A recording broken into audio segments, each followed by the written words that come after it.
actually bragged about gaming the system to get out of paying his fair share of taxes. In fact, I think there's a strong probability he hasn't paid federal taxes a lot of years. All right. Now, in the debate, you might recall that Donald Trump had said he was smart not to pay a lot of those taxes. Trump surrogate Steve Cortes joining us, Democratic strategist Joe Lestingi. Now, Steve, I know what he was saying there, but when you sit back and think about it, then you're saying that I'm the dupe who did. And does he tick off the dupes, the majority of taxpayers who did? Right. No, I don't think so, Neil. By the way, I think this is a media fixation and a Hillary Clinton fixation. Most Americans, I don't think, care at all about Donald Trump's taxes. They do care a ton about their own taxes. Well, they care about that viewpoint, though, right? Because if he is saying that it's kind of smart what he did, then by implication, it's kind of dumb what we're doing. Well, no, it's not. We don't have to be dumb. We can both be smart. It's not binary. But Albert Einstein, who I think we would all agree was a pretty smart guy, he once said very famously that the hardest thing to understand in the world is the U.S. tax code.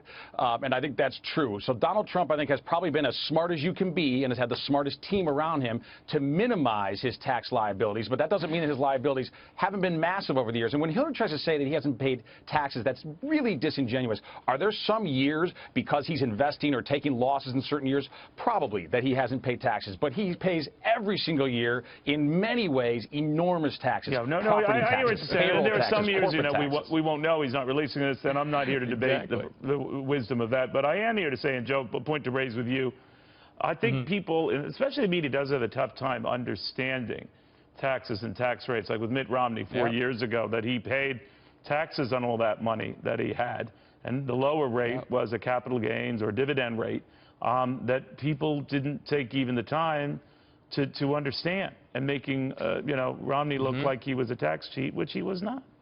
Yeah, well, the truth is that the average family out there that's making somewhere between 50 and 80 grand a year, they're paying taxes every year, and for some reason Donald Trump, because he's able to hire a good team of CPAs, can avoid all of it. And that's the biggest problem here. The average family out there who does pay their taxes, Neil, you said this. Are we all stupid because we pay taxes? No, because we're funding our country. We're funding our troops. We're funding our veterans. We're funding our schools. And then here is Donald Trump, who, if he does pay them, all he's got to do is release the documents to show Joe, it. Think about what you're saying. Then this argument's over. 47% of eligible filers in this country don't pay any income taxes. It doesn't mean they don't pay any taxes. They pay sales taxes, FICA taxes. Yeah, but and are we talking about lower income here, though? But no. I'm just saying, over the years, that has ballooned to almost half. Do you think in a system ours, Mr. Trump included, everyone should pay something? Of course, yes. Everyone should pay a little bit, but there needs to, and this goes back to, if you look at Donald Trump's tax credits that he wants to do for home care, he's recognizing the fact that there are lower income families out there that aren't going to pay taxes because they're going to get these credits back. So everyone at some point in time is paying their taxes, but when you're sitting on basically what is a $188 million tax bill based on the income he claims he has every year, and he's not paying that, and then I'm looking at my own personal income when I go to file, and there's no way I get out of this. In a void where you don't have numbers and sheets to look at, you don't know.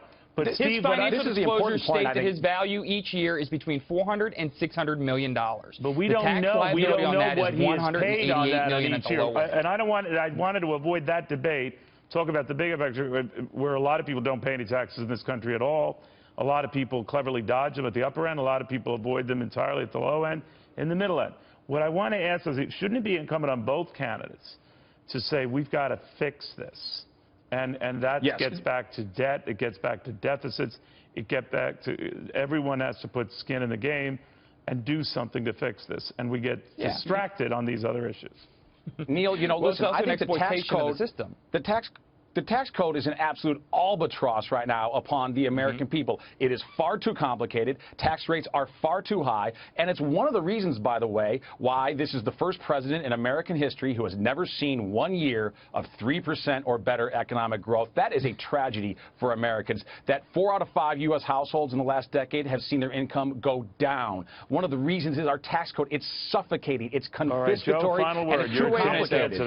If taxes are too high, and then why are the higher brackets of the tax code, why are they not paying their taxes? If they're not paying taxes, then no, their taxes aren't too high because they're paying You're assuming zero, they're not paying just like their Donald taxes. Trump is See, doing. Once again, you're assuming right? they're not paying their taxes. Well, you and I both stated at the beginning of this, there are two groups that aren't paying taxes. The upper echelon that can get through with exemptions and donations and their companies where they can hide their money, and then lower income where a $10,000 hit to them but could how put many them do you literally think are paying nothing on the in the upper end? How poorhouse. many do you think year in and year out are paying not a single penny? Be Look realistic. at it. Give you a list. Well, let's just look at the Buffett rule, right? He is stating that he pays less in taxes than his secretary, and that's backwards. In percentage terms. In percentage terms. But I that think is backwards. you were rightly offended. You You were rightly offended if I made a generality about that 47% that's paying nothing in income taxes, as I would be going after you for saying that everyone at the upper end is similarly paying nothing in taxes. We get CPAs, Neil. We get good CPAs. Everyone should have skin in the game. H&R That's Block all I'm is not going saying. to save people that much money. Not everyone's going to pay the same rate, but everyone should have skin in the game, right? Okay, maybe not. All right, guys, thank you. And everyone, Neil, should enjoy an economy that is growing not at 1%, but at 3%, 4%, and 5%. And we're capable of that. Schools, we should be happy that Tim Tebow hit a home run today, guys. And let's focus on what's going on right.